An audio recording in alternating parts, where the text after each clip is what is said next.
Bienvenidos a una nueva anotación del videoblog donde vamos a repasar los acontecimientos de esta semana. Bueno, en primer lugar, en cuanto al blog se refiere, hemos tenido dos noticias interesantes. Primero, el sorteo del ejemplar de Disecciones, la última aparición de la editorial Nextdoor, ha recaído en Alfred López. Desde aquí le agradecemos primero que participara en el sorteo, le damos la enhorabuena y ya en unos días le llegará el libro. La segunda noticia es que hemos publicado una anotación, se llama Buscando agujas en un pajar planetario. Se trata de un breve repaso histórico sobre los descubrimientos de fósiles en todo el mundo y la importancia que ha jugado la suerte o el azar en estos hallazgos. Eso ha sido así tradicionalmente. Las novedades son que cada vez más la ciencia va evolucionando y se están realizando mejoras en cuanto a la búsqueda de yacimientos productivos de fósiles, con lo cual se abaratan los costes y se mejora el acceso a lugares que hasta ahora no se habían inspeccionado adecuadamente. En definitiva, espero que os parezca interesante y cualquier comentario, cualquier sugerencia son bienvenidos. Bueno, respecto a las noticias relevantes de esta semana, quería comentaros en primer lugar un artículo que os ha aparecido publicado en Nature Scientific Reports, donde se analizan un total de 97 huellas de Homo erectus que han sido localizadas en 5 yacimientos diferentes cerca de lo que es la actual aldea de Ileret, en el norte de Kenia. Estos yacimientos han sido datados en 1,5 millones de años y aunque el artículo se publica ahora, se refiere a unas huellas que ya se descubrieron hace varios años. Bueno, la primera conclusión de este trabajo es decir que Homo erectus, que apareció hace 1,9 millones de años y desapareció hace 140.000, ya caminaba como nosotros, como Homo sapiens. Para ello lo que han hecho los investigadores es tomar 8 de las mejores huellas que aparecen en los yacimientos y compararlas con las huellas que deja una tribu actual que vive en la región, los Danasech, y han llegado a la conclusión de que esas huellas son prácticamente indistinguibles de las que aparecen fosilizadas. Respecto a esta primera conclusión, hemos de decir que no nos cuenta nada nuevo este artículo, puesto que la primera descripción de este conjunto de huellas ya se publicó en el año 2009 en la revista Science y llegó a una conclusión similar, es decir, analizaron la biomecánica de los especímenes que habían dejado esas huellas, Homo erectus, y llegaban a la conclusión de que efectivamente tenían una forma de deambular, una forma de andar parecida o muy similar a la del Homo sapiens moderno. Hasta aquí, por lo tanto, nada nuevo. La segunda conclusión, que sí podemos decir que es un poco más llamativa, tiene que ver con el comportamiento de estos Homo erectus.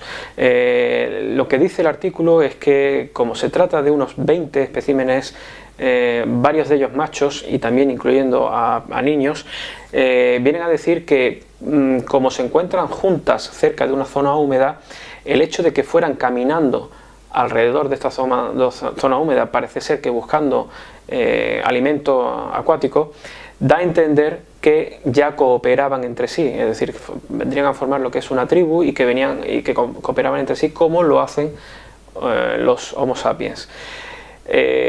Bajo mi punto de vista y de muchas otras personas, esta conclusión es un poco atrevida, y así además lo reconoce el autor principal de este trabajo en el propio estudio, cuando reconoce que efectivamente, aunque es una hipótesis de trabajo esta de la cooperación, llegar a esta conclusión únicamente analizando las huellas es un poco aventurado, es decir, es una hipótesis más, como puede haber muchas otras. Por lo tanto, conclusión, lo que es científicamente hablando válida, no lo es tanto. Por lo tanto, la primera pregunta que podríamos hacernos es, bueno, ¿y qué ofrece este artículo? Pues realmente nada nuevo. Como hemos dicho, el primer análisis de las huellas ya se hizo en 2009, un artículo muy completo que tenéis a vuestra disposición en la anotación del blog, y la segunda conclusión, evidentemente un poco más llamativa, que es extraer o tratar de extraer consideraciones del comportamiento o de la especie a través de únicamente unas huellas fosilizadas, como decimos y como el propio autor principal reconoce, es un poco aventurado. Por lo tanto, no aporta nada a nuestro artículo. La siguiente pregunta es entonces ¿por qué se publica? Bueno, he querido llamar la atención sobre esta publicación, sobre este artículo, precisamente por esta última cuestión. no todos los artículos científicos, por el hecho de aparecer en una revista, tienen el mismo valor.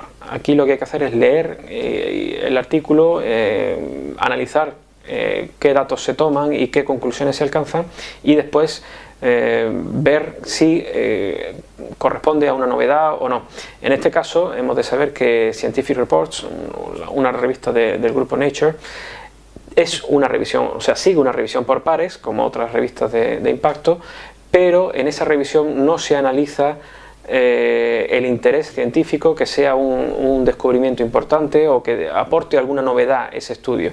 Únicamente se limitan a contrastar que tenga una mínima validez científica y aparece publicado. Es una revista en abierto, y así lo dice la propia revista en su página. Por lo tanto, hemos de tener en cuenta que este artículo, por ejemplo, si se hubiera presentado a otra revista como el Journal of Human Evolution o cualquiera otra de las principales en la disciplina en paleoantropología, podemos estar casi seguros de que no hubiera pasado el corte y no hubiera aparecido publicada. Pero bueno, y el segundo artículo que quería comentaros aparece en Nature y relaciona los descubrimientos que están teniendo lugar en China.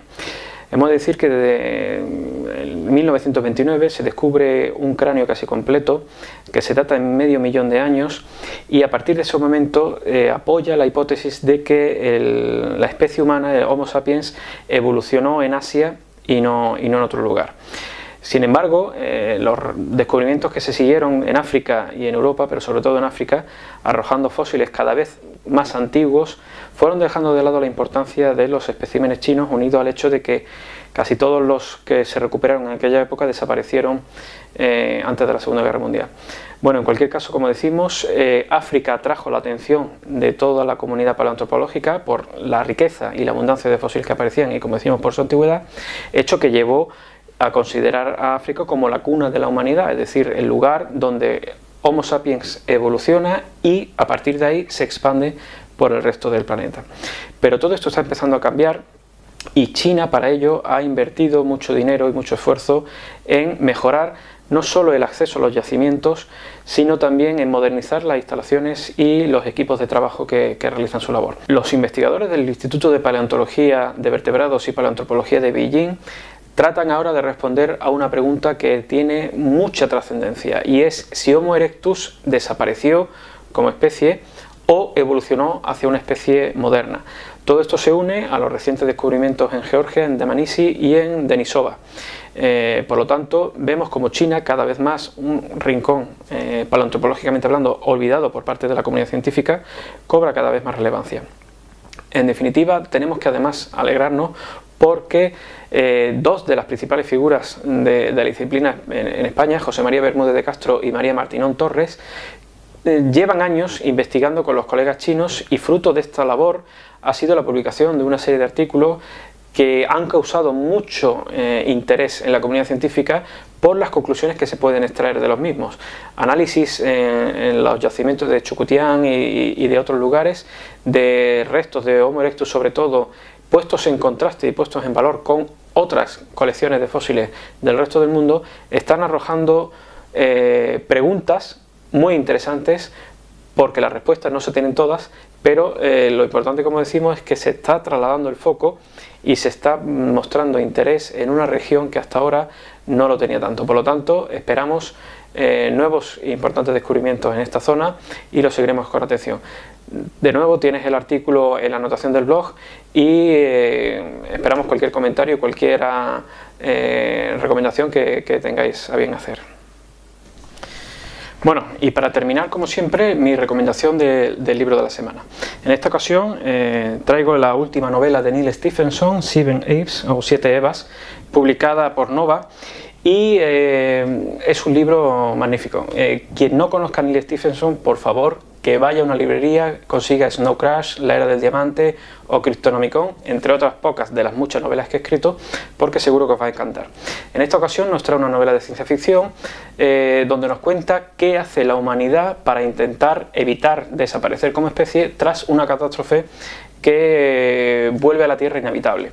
Bueno, tenemos de todo: astrofísica, química, biología y también los problemas éticos que conlleva el intentar que la humanidad no desaparezca, pero obviamente con la limitación que supone el escaso número de personas que pueden ser puestas a salvo para evitar la extinción, como decimos. En definitiva, una novela extensa, muy bien documentada, que sin lugar a dudas daría para más de una anotación por parte de Daniel Martín o Francisco Villatoro respecto de la ciencia que hay tras la novela, y que sin duda no dejará indiferentes y bajo mi punto de vista os va a encantar. Por eso os recomiendo que la leáis, tenéis la nota completa en el blog. Bueno, y esto es todo. Os espero la semana que viene y como siempre estoy atento a vuestras recomendaciones, a vuestros consejos, a vuestras críticas. Las podéis dejar en este canal de YouTube, en el propio blog o a través de las redes sociales, como queráis, y espero que nos veamos de nuevo la semana que viene. Un saludo.